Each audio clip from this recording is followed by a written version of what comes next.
মোবাইলে রিংটোনের শব্দে ঘুম ভাঙল তনুজার। রাত্রি 3:15 চৈতির ফোন। ঘুম চোখে এসব করল। কি রে, এত রাতে ফোন কেন? বিপরীতে ভেসে আসা কথাগুলো শুনো মুহূর্তের জন্য ওর পায়ের তলার মাটিটা যেন সরে গেল। কান থেকে যে ফোনটা কখন সরে গেছে খেয়াল নেই তনুজার। কান্নার দমকে চৈতির স্বর অস্পষ্ট তখনও। তার মধ্যে থেকেই যেটুকু উদ্ধার করলো তনুজা তার মর্মার্থ দাঁড়ায়, আমার সর্বনাশ হয়ে গেছে রে তনু, আমার সব শেষ হয়ে গেছে। এখন আমি কি করব? আমি কোথায় যাব? আমার যে আত্মহত্যা করা ছাড়া আর কোনো গতি নেই রে।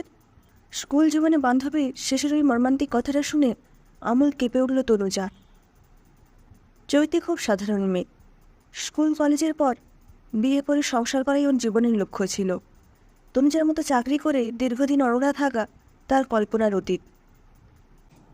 তবু দুই মেরুর বাসিন্দা এই দুই মেয়ের বন্ধুত্বটা কীভাবে যেন টিকে গিয়েছিল। বাবার পছন্দেই রূপমকে বিয়ে করে আজ 2 বছর হলো সুখে সংসার করছে ও। কিন্তু সত্যি কি সুখে ছিল ও? ফোনের ওপার থেকে চৈতির বলা একটা কথা যেন গরম শলাকার মতোই বিনছে তনুজার কানে। বিয়ের পর কটা মাস ভালোই কেটেছিল ওদের, কিন্তু তারপর থেকেই প্রকাশ পেতে থাকে রূপমের আসল রূপ। প্রায় অফিস থেকে দেরি করে মধ্যভয়ে ফেরে রূপম। শার্টে এমনকি শরীরের আনাচে কানাচে লেগে থাকে কোনো প্রভুকিনি দেওয়া লিপস্টিকের দাগ।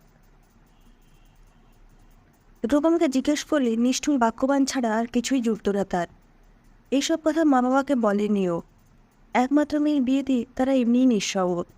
কী দরকার তাদের চিন্তা বাড়ানোর? নিজের বেস্ট ফ্রেন্ড তনুজাকেও এই লজ্জার কথা জানাতে পারেনি। ঘুমে মরেছে নিজের মধ্যেই। কিছুদিন আমি অফিসের এক পার্টিতে যুগলে গেছিল তারা। নিজের চোখে দেখেছে অফিসের মক্ষীরানী মিস জুয়ের সাথে রূপমের ব্যবহার। তবু নিজের মনকে প্রবোধ দিয়েছিল যে আধুনিক অফিস পার্টিতে এমন একটু আধটু হয়েই থাকে। তাই তো রূপমের কলিগের স্ত্রী মিসেস বাসু যখন তার কাছে এসে বলেছিলেন, তোমার কর্তাটিকে একটু সামলে রেখো, ওই জুই কিন্তু সংসার ভাঙতে ওস্তাদ, তখন তাকে দুটো কড়া কথা শোনাতেও সে ছাড়েনি। কিন্তু আজ রূপম তো সব সীমা অতিক্রম করে গেল। চৈতির চোখের সামনে দিয়ে মদ্যপ অবস্থায় ওই জুয়ের কমর জড়িয়ে ধরে ওদের বেডরুমে ঢুকে দরজা আটকে দিল। আর যে সহ্য করতে পারছে না চৈতি। পেটে 2 মাস বয়সের ভ্রুটা না থাকলে নিজেকে শেষ করে দিয়ে সব জ্বালা জুড়ত। সে রাত্রে চৈতিকে আর একা ছাড়তে সাহস পায়নি তনুজা।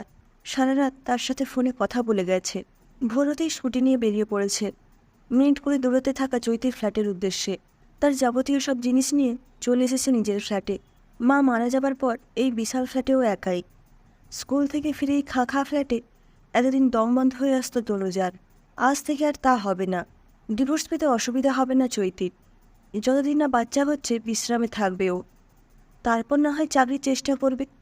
2 মা মিলে ঠিক পারবে 20 থেকে একটা ফুল ফোটাতে।